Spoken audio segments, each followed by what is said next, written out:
Hey guys, what's up? It's Alex again. As you can see, I'm a little different. Not only am I recovering from a cold, but also my hair has run away from me. And hopefully you guys like the new haircut. So yeah, just a little update, I guess, on what's going on. My semester is ending. My classes look okay. Calc 3 is kind of a pain, but I'm trying to deal with it. I guess what I really want to talk about was how interesting my intermediate macro class was going, and the sort of topics that we're getting into, at least towards the end of the semester, about to end very quickly. and Today in class I covered the Bernanke's idea of the exploding budget deficit. And let me see if I can go ahead and show you guys a chart. So we have the exploding budget deficit. These are the predictions of Bernanke and the economists as to the explosion of the debt, mostly due to things like Social Security benefits and welfare benefits sort of going out of control. And I found it to be pretty interesting. And I think this is something that Austrians have been hinting at for quite a while. I like to point out the book Debts and Deficits by Dr. Sinholz. And it's really a great book. It really shows the explosion of the budget deficit and the danger it has upon the market forces, and basically how resources are being misallocated because of these budget deficits.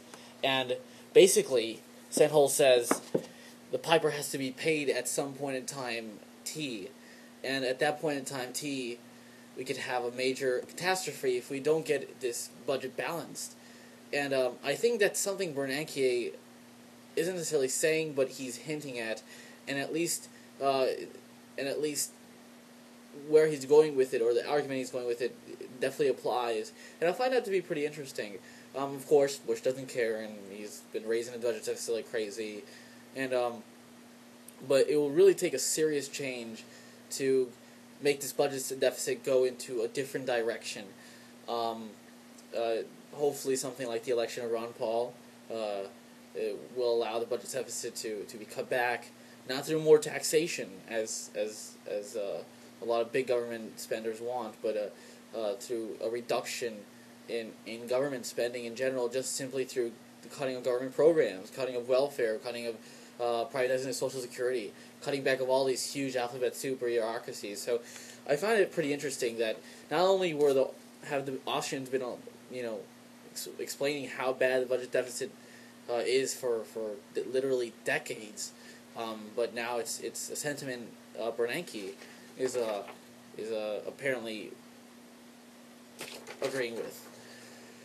So yeah, and also my macro teacher decided to go into hyperinflation, and how he has his own ideas, or he espouses ideas that hyperinflation is a tax, or it's a very strange and silent tax, and then when there's hyperinflation at 11%, then it's basically a tax on cash at 11%. And I went ahead and I explained to him, why is that only a hyperinflation? Why is it, that's inflation in general? But the Keynesians, of course, they have their own idea of inflation, and that a change on the money supply is necessary in order to keep the economy moving and out of a depression. But that's really what it is, and it has nothing to do with hyperinflation and the nature of hyperinflation. Inflation itself is a tax upon cash. It's a tax upon your savings, and I sort of wish that that's only what it was. But in reality, inflation is much more than a silent tax. A lot of individuals, a lot of libertarians like to say, well, inflation is one of those evil taxes upon our property, and especially which is upon our savings and cash. And even though that's true, no doubt, it's a lot more than that. And I think Hayek in his Prices of Production, let me pull out the book again, Hayek in his Prices of Production, he shows that basically it's not only a tax, because if it was a tax, or simply a tax, that would be, that'd be much better. It's in fact, inflation is a misallocator of market resources, and tends to push market forces towards areas that consumers and savers and spenders don't really want these resources to go. With lower interest rates, there's more capital goods, and eventually those resources are ripped back into consumers' goods or lower order goods through the spending of individuals and through the interest rates. because individuals don't want to save that much.